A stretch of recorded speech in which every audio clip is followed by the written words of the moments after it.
عن عائشة رضي الله تعالى عنها قالت كان رسول الله صلى الله عليه وسلم إذا افتتح الصلاة قال سبحانك اللهم وبحمدك وتبارك اسمك وتعالى جدك ولا إله غيرك أو كما قال النبي عليه الصلاة والسلام. عائشہ رضی اللہ تعالی عنہ فرمائے چې نبی کریم صلی الله علیه وسلم بکله چې موږ شروع کوو نو سبحانك اللهم وبحمدك وتبارك اسمك وتعالى جدك ولا اله غيرك دا د نبی رسول الله والسلام په ابتدا کې وی. د دې ترجمه پرون بیان شوی و د ثنا. نن د دې په اړه کې یو څو مسلې دي. پہلا مسئلہ د ثنا په اړه کې دا چې دا هر نارینه او زنانه لپاره دا چې کله هغه نیت بند کې او لاسونه وتړي د هغې نه وروسته دا ثنا ویل چې کوم دی د سنت دی مؤکده دي. هر نارینه او زنانه چې کوم دی هغه به دا ثنا وایي. او که یو سړي نه پاتې شوه نو په هغه باندې بیا سجده سهو یا نور څه په هغه باندې نشته لمونځ د هغه کېږي. او دغه شانتې کله چې سړی امام پسې لمونځ کوي نو امام پسې چې لمونځ کوي نو چې څو پورې امام قرات نه شروع کړی او ته امام سره شامل شوی نو ثنا ویل چې کوم دی دا سنت دي.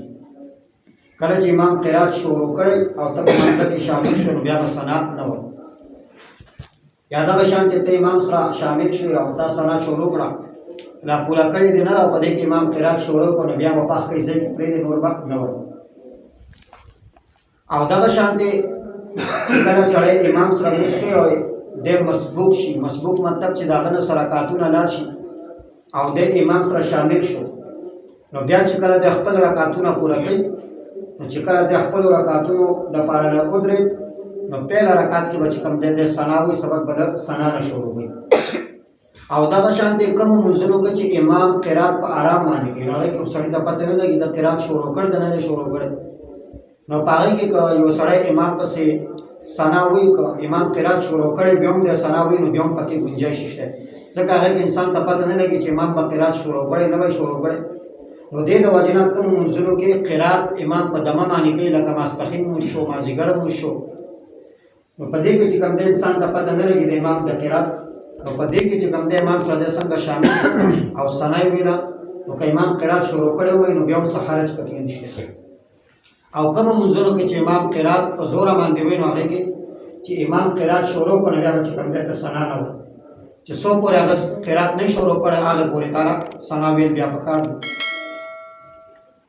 اور امام لوم دا پکار ده چې امام کله نیت بند کړي او د هغې نه وروسته چې کوم دی هغه لوم ثنا ویل پکار دی چې مقتدیان هم ثنا وایي امام هم وایي.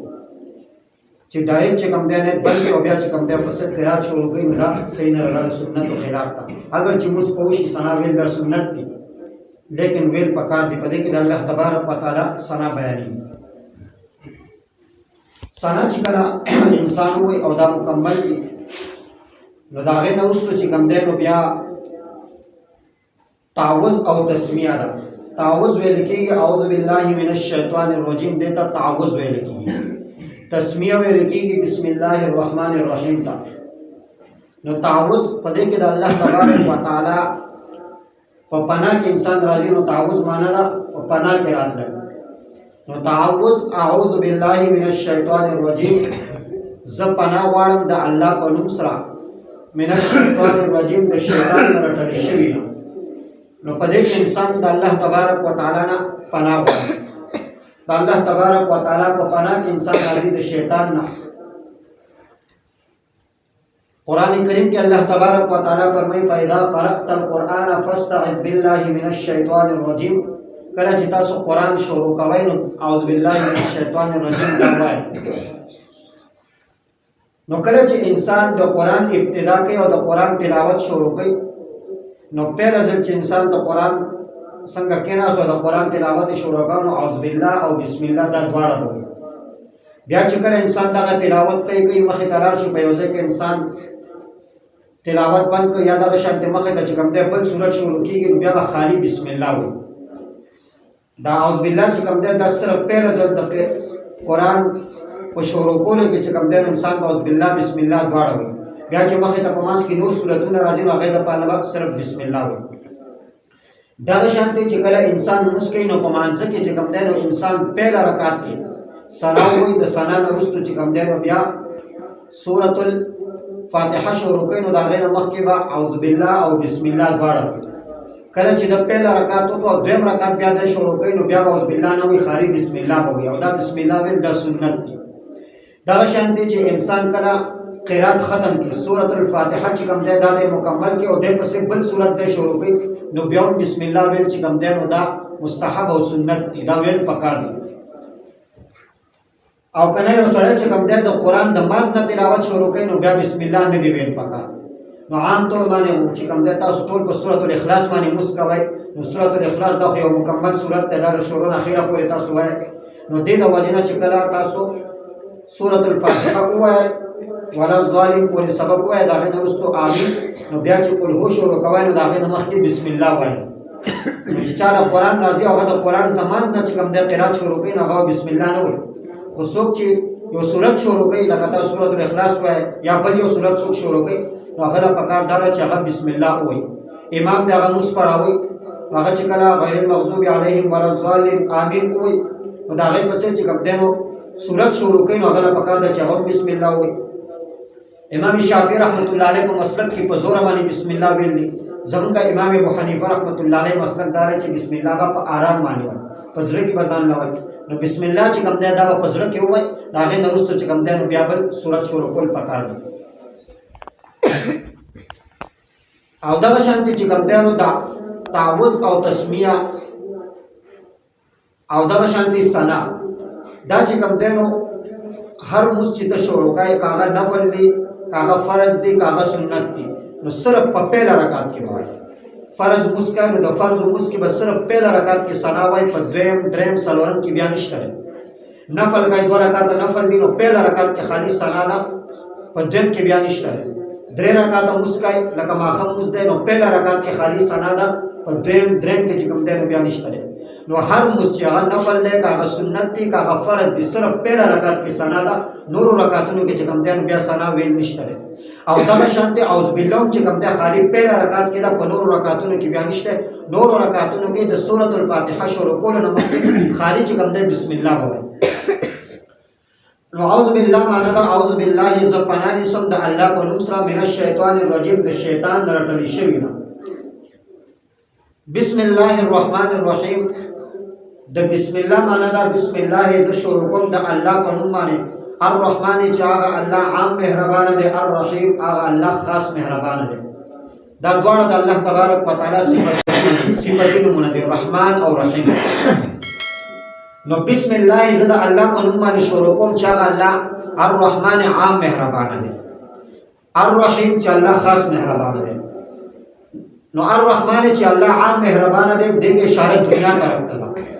چې په دنیا کې د الله تبارک وتعالى مهرباني عام ده. په دنیا کې الله تبارک وتعالى رزق چې کوم دی دا یو مشرک لوم ورکوي، یو کافر لوم ورکوي، او یو سړی د الله د کتاب انکار کوي هغه لوم الله ورکوي. یو سړی چې کوم دی د وخت پیغمبر نه مني د پیغمبرانو انکار کوي هغه لوم الله رزق ورکوي.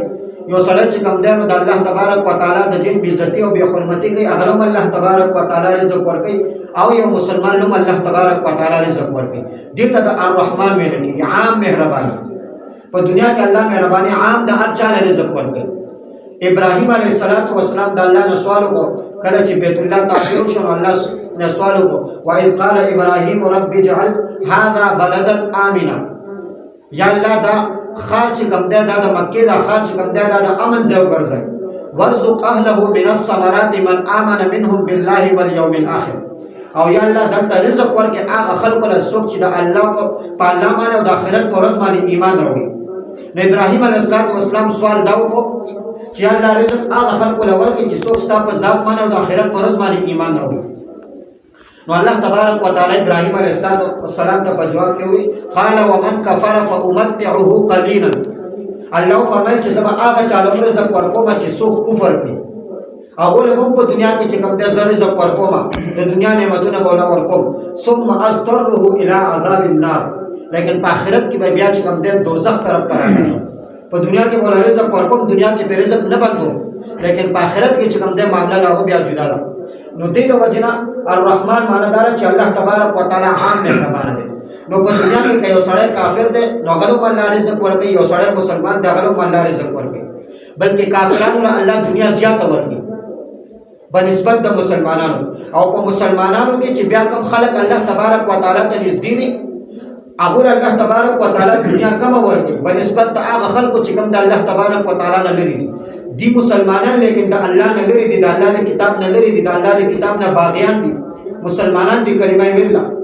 نو هغه الله تبارک وتعالى زیاته دنیا ورکړي دا هغه خلکو په نسبت باندې چې دا تعلق چې کوم دا دین سره د الله والا خلق دي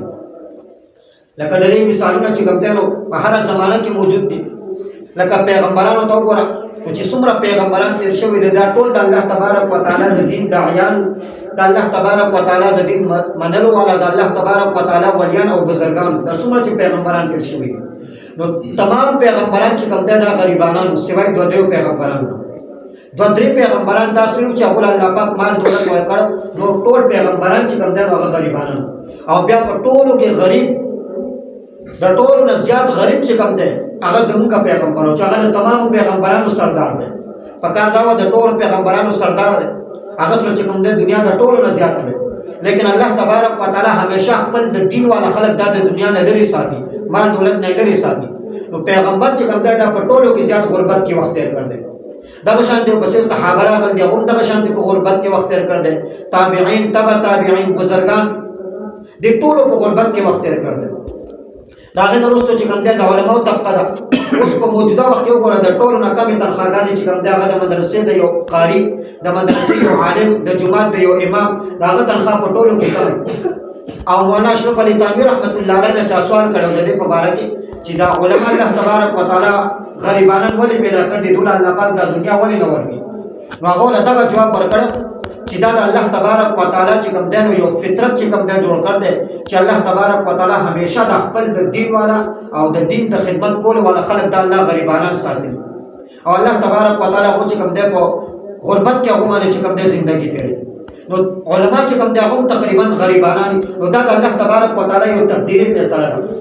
او دا پیغمبرانو د وخت نه روانه ده نو څوک چې د الله د دین خدمت کوي او الله تبارک وتعالى په هغه باندې غربت راوړي هغه په دې باندې خوشاله کېدل پکار دي چې دا د پیغمبرانو طریقه ده پیغمبران الله تبارک وتعالى غریبانان ساتي نو تا یو سره چې کوم د دین خدمت کوي الله تبارک وتعالى په غربت کې چې کوم دغه ساتي نو دا په دې خبره باندې سوچ پکار دی چې الله تبارک وتعالى زمانه د دین خدمت هم دي الله د زمانه د دین خدمت منظور ده نو ځکه الله د په غربت کې ساتي نو د دې دا مقصد هم نه چې انسان د کوم دنو بیا په خپل د حلال رزق د پاره کوشش نه کوي هغه د پاره انسان کوشش کوي لیکن په غربت کې الله تبارک وتعالى دې اوساته او په دې باندې الله تکلیفونه راوستو نو هغه باندې چې کوم دنو دې صبر کوي نو الرحمن الله تبارک وتعالى عام مهربان دی الرحیم الله تبارک وتعالى خاص مهربان دی نو د الرحیم تعلق چې کوم دنو دا بیا آخرت سره دی نو په آخرت کې د الله تبارک وتعالى مهرباني چې کوم دا بیا خاص تا خاص ده د صرف مسلمانانو سره په آخرت کې به الله تبارک وتعالى مهرباني صرف په مسلمانانو باندې د یو مسلمان د بخلو لپاره به الله تبارک وتعالى سنه سبانه لټي چې دا مسلمان چې کوم د بخنو شي او د جنت ته راشي او کافران چې کوم د باغ باندې په آخرت کې څه مهرباني پیدا الله نشته هغه به همیشه لپاره په دوزخ کې پراته او وروړي او چغه به وباسي لیکن الله تبارک وتعالى چې کوم دنو هغه له جواب نه ورکړي او الله تبارک وتعالى وتوي اخسئوا فيها ولا تكلمون دغه شانتي رسکو په شانتي چې کوم د په جهنم کې اوسه او وروړي وباشه ولا تكلمون تاسو چې کوم د څه قسم لا خبرې نه کیږي نو دوی په دغه شان په دوزخ کې چې کوم دنو وخت لري او مسلمان سره هغه که جنت جهنم تعالی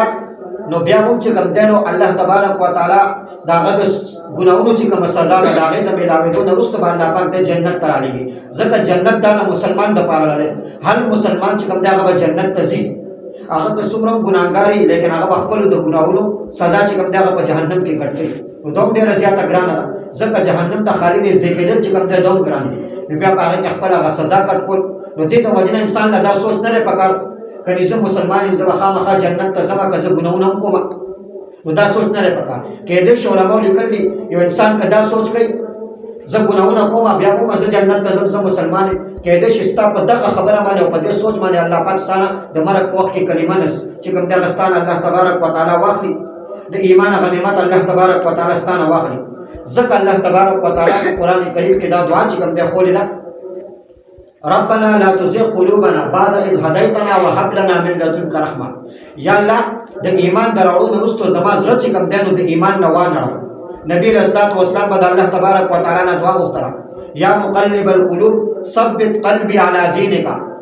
اے د زړونو اړولو والا زما زړه چې کوم دی دا په خپل ایمان باندې مضبوط وساتي نو دې د وجه خپل د ایمان سوال چې کوم دی هر وخت کې پکار دی چې الله دې زموږ د ایمان حفاظت وکړي او الله دې د ایمان سره چې کوم دی موږ جنت ته بوزي او ایمان سره د الله تبارک وتعالی موږ د دنیا نه رخصت کړي نو د ایمان د حفاظت سوال دا په هر وخت کې پکار دی ځکه دا داسې دور کې موږ وخت تیرو چې نبی اسلام والسلام فرمایي چې یو سړی به سهار راپاسي نو هغه به مسلماني او ماښام به هغه کافر وي ماښام به مسلماني نو سهار به کافر وي نو هغه دغه دور دی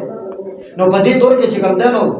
د انسان ایمان داسې کمزور شوی دی چې هغه په یو وخت کې مسلمان او بل وخت هغه چې کوم دی بیا د کافرانو کارونه کوي هغه نه کافر جوړ شوی نو دې د وجې ایمان دا چې کوم دی مین سیز دی د دې سوال په هر وخت او په هر مانځه د وروسته پکار دی چې الله دې زما خاتمه په ایمان وکړي الله دې زموږ د ایمان حفاظت وکړي الله تبارک وتعالی دې موږ